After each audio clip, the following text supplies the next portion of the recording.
मैं सबसे पहले तो मुहिब्बी फिल्लाह गाजी मोहम्मद साकिब शकील जलाली और उनकी पूरी टीम और बिलखुसूस जिला लाहौर के ज़िम्मेदारान अज़ीज़म मोहम्मद इरफान अशरफ साहिब, अज़ीज़म मोहम्मद शहजाद साहिब को मुबारकबाद देना चाहता हूँ कि जिन्होंने आज के अजीम तारीख़ी दिन के अंदर ईवान इकबाल लाहौर के अंदर अक़ीदा ख़त्म नबूवत सेमिनार का इनेकाद किया। यकीनन आज का दिन तारीख़ पाकिस्तान के अंदर एक अहम दिन है, जिस दिन को नज़रियाती मुल्क की नज़रियाती असम्बली ने एक नज़रियाती फ़ैसला किया और ये दिन हमें आसानी से नसीब नहीं हुआ। इसके पीछे बहुत सारे अकाबिर की जद्दोजहद शामिल है, बहुत सारे नौजवानों का खून शामिल है और बहुत सारे बूढ़ों की कोशिशें और काविशें मौजूद हैं। मैं इस मौका पर सलाम अक़ीदत पेश करना चाहूँगा अल्लामा ग़ुलाम दस्तगीर कसूरी रहमहुल्लाह,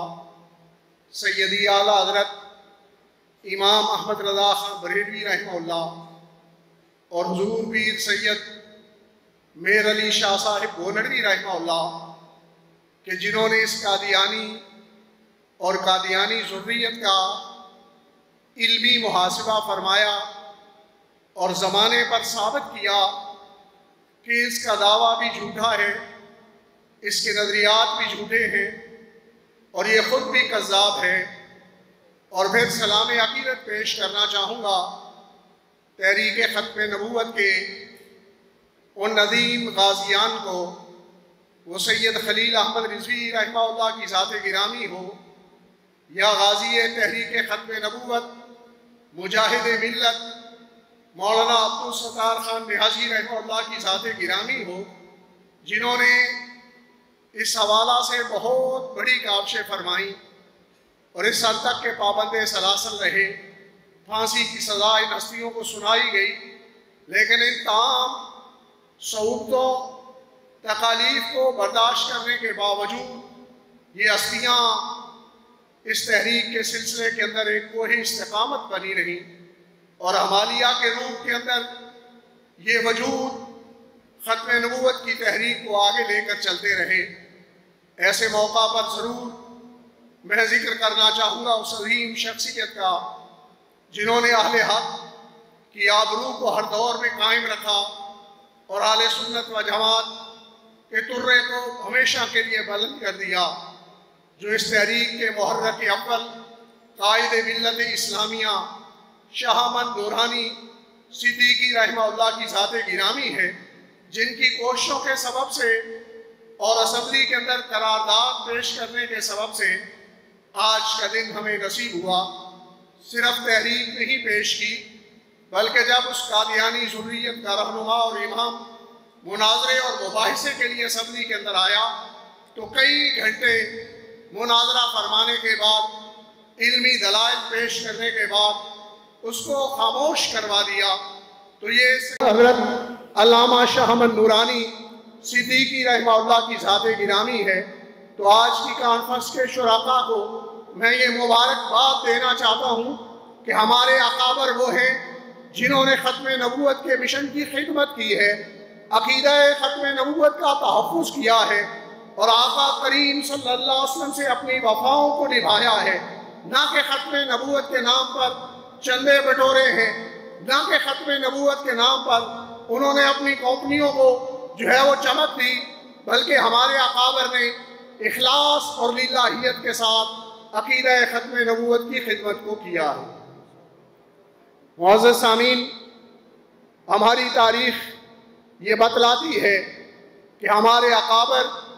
वो इखलास और लिल्लाहियत वाले थे। मैं आलियान लाहौर को भी, जिंदा दिलान लाहौर को भी ये खुशखबरी देना चाहता हूँ कि अब वो लोग गए जो ख़त्म नबूवत के नाम पर चंदा बटोरते थे, अब ऐसे लोगों की ज़ुर्रियत जो कह चुकी है कि ज़िल्ली नबी आ जाए तो ख़ातमुन नबीयीन में फ़र्क नहीं आता, अब उनका मामला ख़त्म हो गया है। अब जानिसार नामूस रिसालत, मुहफ़्फ़िज़ अक़ीदा ख़त्म नबूवत गाज़ी मोहम्मद साक़िब शकील जलाली हाफ़िज़हुल्लाह आली ने याज़म कर दिया है कि लाहौर के अंदर हमने अक़ीदा ख़त्म नबूवत की खिदमत करनी है और कादियानी ज़ुर्रियत का मुहासबा करना है कि जो लोग आईने पाकिस्तान की पाबंदी नहीं कर रहे और शायर इस्लाम को इस्तेमाल कर रहे हैं, उनका मुहासबा किया जाना है। तो ये बहुत बड़ी खुशखबरी है। जिस तरह गाजी साहब पहले ऐलानात कर रहे थे, मैं बतलाना चाहता हूँ कि तहरीक तहफ़्फ़ुज़ इस्लाम इंटरनेशनल जुनूनी नौजवानों का मजमूआ नहीं, बल्कि ये लोग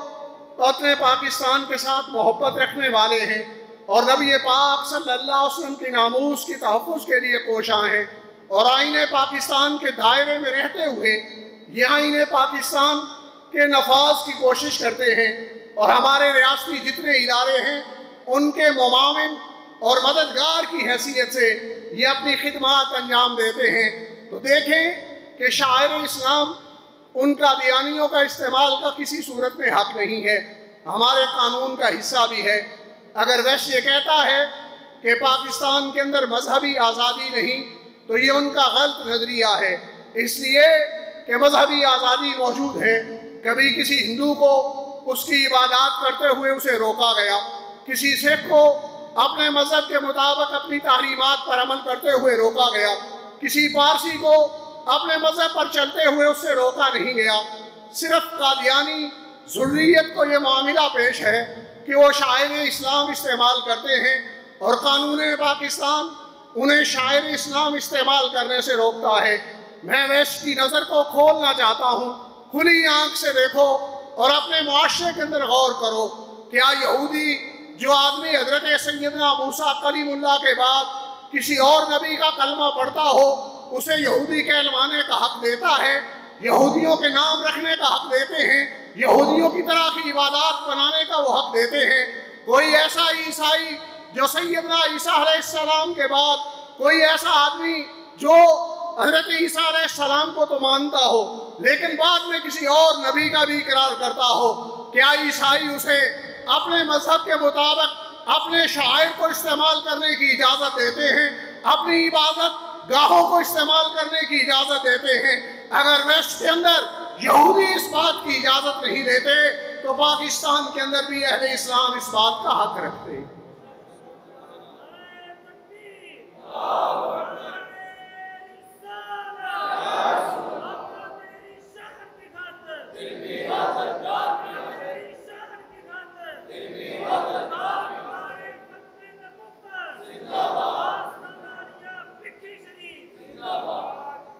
जो बाई बर्थ कादियानी है, हमारा उससे कोई वास्ता नहीं, अपने मजहब के मुताबिक जो करना चाहे, लेकिन शायर इस्लाम को हम इस्तेमाल करने नहीं देंगे। हम मुसलमान हैं, हमारी आइडेंटिटी इस्लाम है,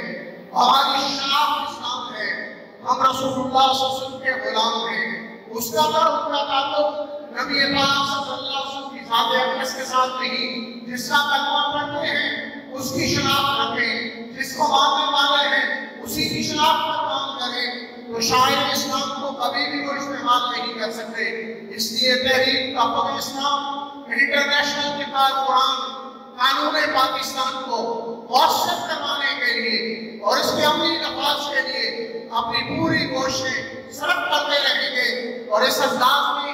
रियासत पाकिस्तान की भी खिदमत करेंगे और अपने मुल्क के इदारों की भी खिदमत करते रहेंगे और आका करीम सल्लल्लाहु अलैहि वसल्लम की बारगाह में अपनी वफ़ाओं को पेश करके सुरखरू भी होते रहेंगे। मुअज़्ज़ज़ सामीन, कोई आदमी अक़ीदा इस्लाम अंबिया के नाम पर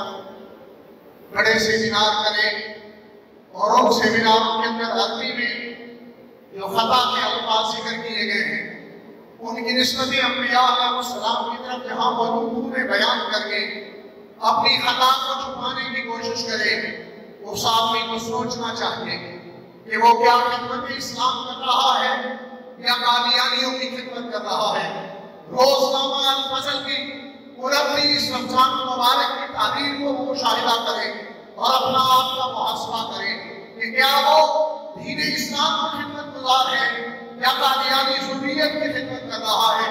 उनके लिए करीब मुहैया कर रहा है। वो अकीदा इसमें अंबिया की खिदमत नहीं, इसलिए कि अंबिया अलैहिस्सलाम तो मासूम है, उनसे कभी भी खता सज़द नहीं होती। हमारे अकाबत हामियती के अंदर खता का लफ्ज आया, उसका माना साहब करते हैं, उसका माना ज़हूर बयान करते हैं। हाज़िर उलमा ने खिलाफ औलाद से ताबीर किया तो देखें अकाबत को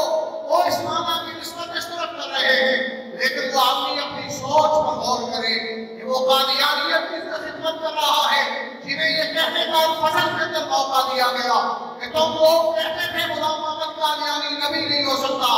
इसलिए कि उससे गुनाहों का सबूत होता रहा है, गलतियों का इंतकाब करता रहा है, खताओं का इंतकाब करता रहा है। अब तुम्हारे आलिम ने सेमिनार में साबित कर दिया है कि पहले अंबिया से भी ऐसा काम हुआ है। तो इस सूरत के अंदर ऐसी शख्सियत को गौर करना चाहिए कि वो खिदमत इस्लाम कर रहा है या कादियानी ज़ुर्रियत की खिदमत कर रहा है।